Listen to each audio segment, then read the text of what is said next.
पांचों ये कैसी अनोखी बहुएं उठाकर ले आए हो। किसी के हाथ लंबे हैं तो किसी के पैर। आखिर ये पांचों मेरे इस गरीब घर में कैसे रहेंगी। मेरा घर इतना छोटा है कि पांचों कैसे एडजस्ट होंगी। माँ, तुम फिक्र क्यों करती हो? हमारी बीवियां सब संभाल लेंगी। और वैसे भी हम पांचों भाई कल शहर जा रहे हैं। बेटा ये सब क्या है? तुम पांचों ने बिना मुझसे पूछे अपनी मर्जी से इन पांचों से शादी कर ली, और ये बिना मुझे बताए तुम पांचों शहर जा रहे हो। ये सब क्या हो रहा है? क्या तुम्हें नहीं लगता कि तुम्हें फैसले लेने से पहले मुझसे पूछना चाहिए था? माँ, अब आपके पांचों बेटों के कंधों पर उनकी बीवियों की जिम्मेदारी आ गई है। बस इसलिए हम शहर जा रहे हैं। और अब आपको अपने साथ साथ हमारी बीवियों का भी ख्याल रखना होगा। और हमें माफ कर दो माँ, क्योंकि न हमने आपसे कुछ पूछा और ना ही आपको कुछ बताया। माँ जी, क्या आप हमसे इतनी नाराज हैं कि आप हमारा गृह प्रवेश भी नहीं करवाएंगी? बहू, इन तीनों का तो मैं फिर भी गृह प्रवेश करवा दूंगी, पर तुम दोनों का कैसे गृह प्रवेश करवाऊं? एक की टांग लंबी है तो दूसरे की गर्दन। मुझे तो समझ ही नहीं आ रहा तुम पांचों इस छोटे से घर में रहोगी कैसे।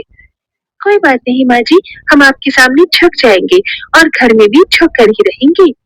झुकना तो तुम्हें पड़ेगा ही। चलो बहू, तुम पांचों यही रुको, मैं अभी पूजा की थाल लेकर आती हूँ।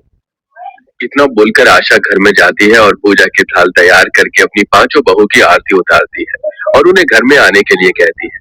पर जैसी नेहा और आरती घर में आने लगती हैं, वो दोनों दरवाजे की चौखट में अड़ जाती हैं, जिसे देख आशा अपने पांचों बेटों से कहती है, बेटा ये दोनों तो अंदर ही नहीं आ पा रही।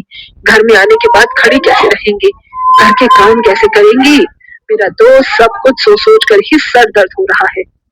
आशा की बात सुनकर नेहा और आरती झुक जाती है और घर में आती है। घर की छत काफी नीचे थी, जिस वजह से वो दोनों आते ही जमीन पर बैठ जाती है। तो वहीं दूसरी ओर शीला को खाने की खुशबू आती है और अंजलि को कुछ सामान बेचने वाले की आवाज आती है। आसपास में कुछ अच्छा बन रहा है, बहुत अच्छी खुशबू आ रही है मुझे। अच्छा माँ जी, आपको दही भल्ले खाने हैं क्या? अगर आपको खाने हैं तो आप मुझे बता दो, मैं आपको दिला दूंगी, क्योंकि अभी 5 मिनट में हमारे घर के बाहर दही भल्ले वाला आ जाएगा।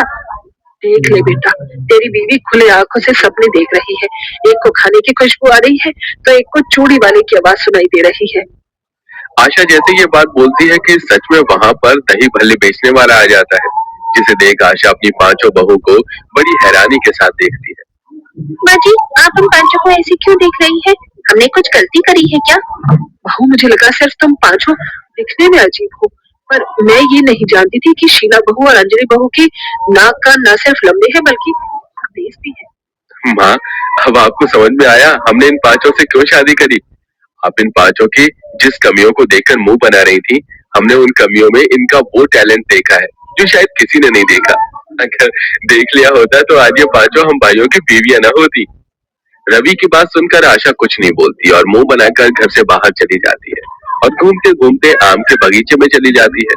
आम के पेड़ से कुछ कच्चे आम तोड़ने लगती है, पर हाइट कम होने की वजह से वो आम तोड़ नहीं पाती। गांव के शैतान बच्चों ने नीचे के सारे कच्चे आम तोड़ लिए। अब इतने ऊपर के आम कैसे तोड़ूं मैं? दीदी, हमें भी आम के बगीचों में जाना चाहिए। माँ जी खेत में है, उन्हें आम तोड़ने में दिक्कत हो रही है। फिर तो माँ जी को मेरी जरूरत है, मुझे जल्दी जाना होगा। हाँ जरूर, जल्दी जाओ। इतना बोलकर सरोज अपनी सास के पास जा पहुंचती है और अपने लंबे हाथों से सारे कच्चे आम तोड़ लेती है।